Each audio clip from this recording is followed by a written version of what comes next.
চারিদিকে পরিস্থিতি বড়ই অশান্ত। সত্যি বলতে স্বাধীন দেশে দাঁড়িয়েও ভাবতেই ভয় লাগছে আমাদের দেশের পরিস্থিতির কথা ভেবে।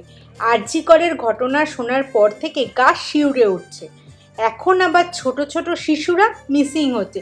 সোশ্যাল মিডিয়াতে চোখ রাখলেই কোনো না কোনো গ্রুপে মিসিং পোস্ট চোখে পড়ছে। আমাদের পতাকা 3টে রঙের সমাহার দেখা গেল, আমাদের মনের রঙেরও চাই পরিবর্তন। মনে হয় সেখানে রঙের বড়ই অভাব, নয়তো এরমভাবে কাজ কি করে হতে পারে। দেশ স্বাধীন হলেও মনে হয় এখনো মন স্বাধীন হয়।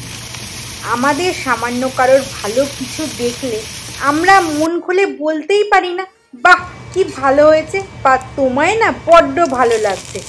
সাধারণত বাড়িতে রান্না কেউ প্রশংসা করে না, তাই তো, বরং তুলনাটা আমরা বেশি করি, তাই না?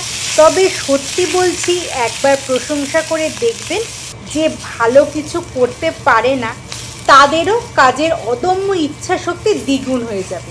এটা আমি যখন থেকে স্কুলে পড়ানো শুরু করেছিলাম তখন থেকেই শিখেছিলাম।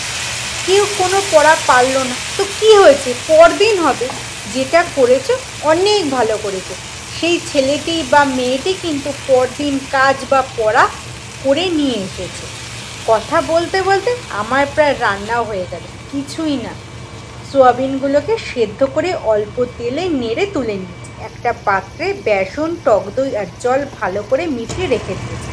কড়াইতে সর্ষের তেলে সর্ষে, মৌরি, এলাচ গুঁড়ো, কারি পাতা ফোড়ন দিয়ে তাতে দেব আদা বাটা, নুন, হলুদ, কাশ্মীরি লঙ্কা গুঁড়ো।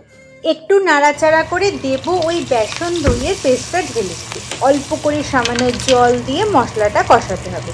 দেব ওই ভাজা সোয়াবিনগুলো ঢেলে, আর সামান্য চিনি দিয়ে ভালো করে মশলার সাথে মিশিয়ে ঢাকা দিয়ে হতে দাও খানিকক্ষণ। এই রান্নার বিশেষত্ব হলো দ্বিতীয়বার দেব একটা ফোড়ন, যা ভিডিওতে সব দেখিয়ে দিয়েছি। সেটা দিয়ে ওপর থেকে ধনেপাতা কুচি ছড়িয়ে দিলে রেডি আমাদের আজকের রান্না।